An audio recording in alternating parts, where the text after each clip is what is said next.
Hey y'all, what's up? Doing another video today. Of course, I don't make videos all the time. I'm seasonal when I do these videos. I'm not every month, every day, every week. I'm doing new videos. I don't really operate that way, but I do get to a point to where I have to share new information, or I like to share some experiences based on maybe people I've spoken to recently, or just in general where my day is, where my life is after anxiety. And again, I'm gonna try to not repeat as many things that I've said in the past, because anxiety, it's nothing new that goes on with anxiety where it's something new to talk about, because anxiety, no matter who has it, it's we all have the same experience. Like, no matter, if you Googling, or you going to YouTube and you're on these sites or these groups where y'all talk about caffeine and what it's done to you and things like that. But remember something, it's just not caffeine, man. It's like alcohol. Anything that any substance you put in your body withdraw from it when it's no longer there. So it detoxes itself, and it creates mental issues, and your internal organs also suffers from it too. But the body heals, the mind heals, and you go back to the way things were. You go back to the life you always lived. Anxiety is hard. It's nothing good to talk about. Anxiety is not really a subject nobody wants to talk about, because it strips you. Like I've said in many videos, man, look, the first thing anxiety takes from you is the last thing that it gives back, and that's your happiness and joy. Once you get that taken from you, like, come on, like, who wants to live in this world and not be able to enjoy it? You can't even see color no more. Everything is no longer, it's not vivid anymore to you. But again, time is your healer. And I'm sure just as much as any of you guys are looking at this video, you're going through a moment. And even though I'm talking, I am completely in tune with myself as I'm talking into this video. And you guys are probably watching this video still trying to grasp why I don't feel great, why I'm feeling like this. And you're probably wondering, man, did Cato experience this? He's saying this and he said that, but he didn't mention this. Well, there's thousands of symptoms that comes with anxiety, and based off of who you are as a person, basically determines what symptoms feels greater or less to you. Because I've had all the symptoms that all of you guys have had, whether I mentioned them or whether I didn't. The bottom line to it is, I can be more sensitive to some of the symptoms based on my personality. It's what a lot of y'all don't understand. See, what bothers you the most may bother me the less, but it still affects me, right? Everybody's got a story to tell. Everybody has an experience to tell. But we are all different. It doesn't matter by color, by religion, or how we view life in general. When you deal with anxiety will expose your fears. The things that you were very, very secured about, the things that you were very confident about, you no longer have those rights anymore. You just don't have those rights. And no matter how many times you watch my videos, no matter how many times you look at the first or second, third, up to the how many, whatever I've done, you're still going to be questioning your symptoms. And as I told one person You'll be going through something one month or 1 week, and then all of a sudden it changes, and you start focusing on the new symptoms or the new thought, and then you forget about what you was experiencing last month. But it's amazing how God has created, how God has processed the mind, how he created the mind to do these amazing things. Because I can't tell you my everyday experience. I just can't. It's no way possible I can tell you my everyday experience, because I had days I was okay and I didn't want to focus on anything. I just wanted to get through the day. You wake up, man, you just don't know how to feel. You repeat the same habit every day and wondering, man, am I going to be like this for the rest of my life? Am I going to continue to live like this? I know what Cato said. I know what other people have spoken to me. But you're living inside your own head. Even when you talk, you listen to yourself while you're talking, something that is not a normal thing to do, because our mind does a certain thing that causes us to be consistent when we're speaking and knowing how to speak and knowing how to feel as we're speaking. But when you go through anxiety, it's almost like you have to think out your thoughts. And when you're thinking out your thoughts, you start forgetting what you're talking about. But anxiety does that. That's what it does. It creates unbalance. It creates chaos. If its job is not to allow you to be happy, what you think it's going to do? The worries, man, the worries, the running thoughts, the stuff that's in your mind that shouldn't be there. But here's the good thing about you when you're dealing with it, is that you're questioning the abnormalcy. You're questioning it, because a sane person has an ability to do that. An insane person doesn't have that ability. So when you can question the abnormalcy of what's going on in your head, it's because you know it's not supposed to be there. That is what I call a trained thought, because like everything else you've learned to understand as you've gotten older, you learned that a red light changes colors. You learned that a red light is not a threat. You learn how to drive a car. All these things are things that you was once kind of hesitant about, but you develop something to allow you to trust it, and then start trusting yourself when you're involved with it. So when we're dealing with anxiety, it's similar. It's almost like when you have those thoughts that's not supposed to be there, your brain is processing that, because you're considering that thought as an unwelcome thought. Now, at the time that you feel that way, it's not going to process at the moment, but it needs you to rest. It needs you to sleep, because sleep, what pulls in and gets rid of things. Sleep does that. Sleep eliminates certain things that shouldn't be there. And we base that off of experience. If we feel good about doing something, whether you're learning how to do something, let's say you're learning how to sing. It doesn't happen overnight, but over time you start developing this new skill set. But it didn't happen overnight. It's just something to develop. Why? Because you had an interest in it. Some of us may not like it, so we consider it something we're not interested in, so we don't allow it to cross mentally where we can accept it and want to have it in our life as a good thing. So some of us just don't care for it.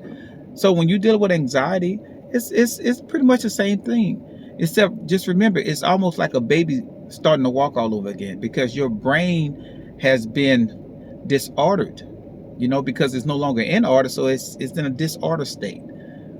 So just imagine all your alphabets are all over the place. It's not A to Z no more. The letters are scrambled, and you're just trying to put each letter back in place so you can pronounce those ABCs out properly the way they're supposed to be instructed. And right now you don't have the capability. It just takes time, and it doesn't really need effort. You don't have to try to do anything. You just need to get through the day and let your mind shape the experience for you. And what I mean by shaping your experience is It's nothing wrong with how you're thinking and how you're feeling, because it's not you're controlling it. It's anxiety throwing everything up and see if it's going to stick where it needs to be, right? It's like just throwing everything up and some things stick where they need and everything falls back down again. Then the next day, it throws it up against the wall and something sticks and everything falls down again. You just keep throwing it and keep throwing it against the wall till it starts sticking. You don't have the ability to give it a place where it needs to be. It just puts it up there, and if it sticks, it sticks. If it doesn't, it falls down until everything falls in place. I'm not sure if y'all understand it the way that I'm explaining it, but the truth of the matter is this. You do go back to being happy again, whether you believe it or not, whether you hear what I'm saying or whether you keep looking it up on the internet and finding these other issues that you may think is wrong with you. Whether you do or you don't, you create that experience for yourself going through it, but you still got to recover. It doesn't matter if you watch my videos. It doesn't matter if you go to the next person to talk to. It doesn't matter if you get your family involved with what's going on with you. All you're doing is creating an experience for yourself. You can make it hard for yourself, or you can make it easy for yourself. And all I'm saying to you is, it doesn't matter if I'm around or not. As I tell many people, I'm just a guide. I'm just expressing to y'all what I've been through and how I got through it. And I can honestly say, I dealt with it differently, but I suffered the same way. I just surrendered. And even though I surrendered, it didn't make the symptoms less. It just wasn't nothing I can do about it. I did a lot of humbling. I humbled myself a lot. And I found myself always reading the same thing over and over, because I didn't need to read new information, because new information wasn't always healthy for me. So I've always stuck to something that worked. So if I read something and it helped me, I will continue reading the same thing over and over, just for that reassurance or just for that support that I felt I needed. And so that's what I did. And, at the end of the day, guys, I might be the most important thing to you at the moment, but months from now, once you start getting it on your own and you start kind of realizing that, hey, I'm starting to see more light at the end of the tunnel, then, I'm just somebody you probably appreciate later and say, man, I'm glad he was there when I needed him. That's it. But anxiety, it has an expiration date, man. I say this in all my videos. It has an expiration date. And everybody wants to share their story with each other. But as I said to many people, two people that's having anxiety is not going to help each other. That's a dangerous place to be. It's dealing with somebody who have anxiety and you're dealing with it too. All y'all going to do is make each other sick. That's it. You need to talk to someone who has healed, who has gotten well, and are able to help guide you and bring you through it. You don't talk to people who suffering with the same thing that you're suffering from. They're not going to help. And you can't talk to somebody who never had the experience, because they're not going to help. I decided to do these videos because, by the strength of God, because I didn't have nobody, and as I said before, I didn't do no hospital runs, and it's not to take away from anybody who has went, but I didn't go to the hospital because I was already in a negative place. So, I didn't want to hear more negative things. I just didn't want to hear more negative things, and I felt just like I had brain cancer. I felt like I had throat cancer. I felt like my kidneys, I felt like all of these things that y'all feel. The same thing. The physical anxiety, the mental anxiety. I had all those symptoms, and it was horrible. It was horrible. My life was, man, it was crazy. When I make these videos, y'all probably don't see the tears in my eyes. I probably don't get that emotional because, I've surpassed all the things that I had experienced. But man, it was many times that, I was so grateful because I finally got my mind back. and everything just kind of came back on its own, man. And I was, and I told one person, I was like, man, if I could take all of that from you, I'll take it, because I think I can deal with it better than the way this person was dealing with it. And because I'm a beast.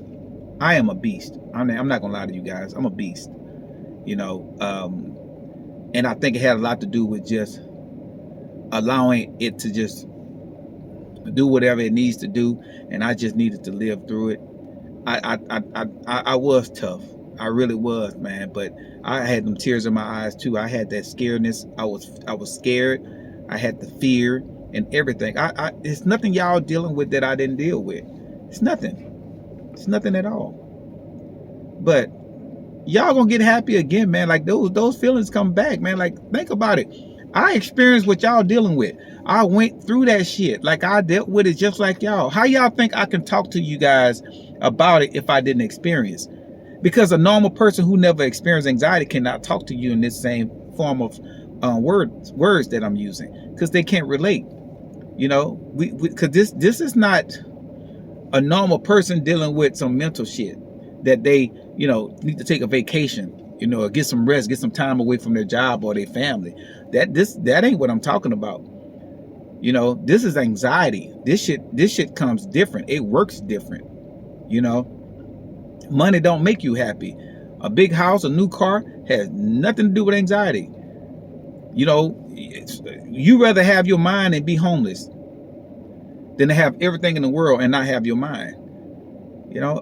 That's what anxiety make you feel like, man. If I can, many times I don't roll past homeless people. I'm like, man, them people don't even have a place to rest, and they're happier than me.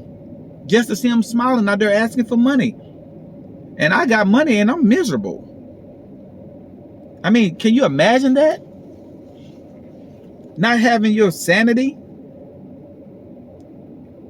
But again, this is just conversation, guys. It's not so much of going into the depth of how bad anxiety is, because I say that in many of my videos. So I'm trying to go into a different area of conversation. I'm just trying to be a normal person talking to people who's struggling with it right now, and then letting them know that you don't have to hope for this shit. You don't have to hope nothing. You just need to live and let your recovery take its course. Even though you don't feel happy right now, even though you feel like you have the blues, you feel like the depression, and some moments you feel a little bit better, but you don't feel great. This is all normal when you're dealing with anxiety. And yes, I'm not really focusing on the caffeine shit. I'm just tired of talking about caffeine, because everybody think it's just a caffeine thing. No, it's pills. It's pain pills that do it to you. It's alcohol that do it to you. It's opiate. What is it? Opiates? Look, I don't even know how to even pronounce the name of it. That just goes to show you how far-fetched I am from pill popping. Heroin. All of this stuff does something to you. But you got a lot of doctors and stuff on the internet. All these doctors that's going through anxiety, everybody trying to tell you to take this and take that. And I'm going to tell you guys something else, since I just spoke on this subject. Y'all don't need to take all that vitamins, all them vitamins and shit. Don't take that shit. You don't need all of that. Your body is not deficient or depleted from nothing. Trust me. You don't need that shit. Stay away from it. What you need is to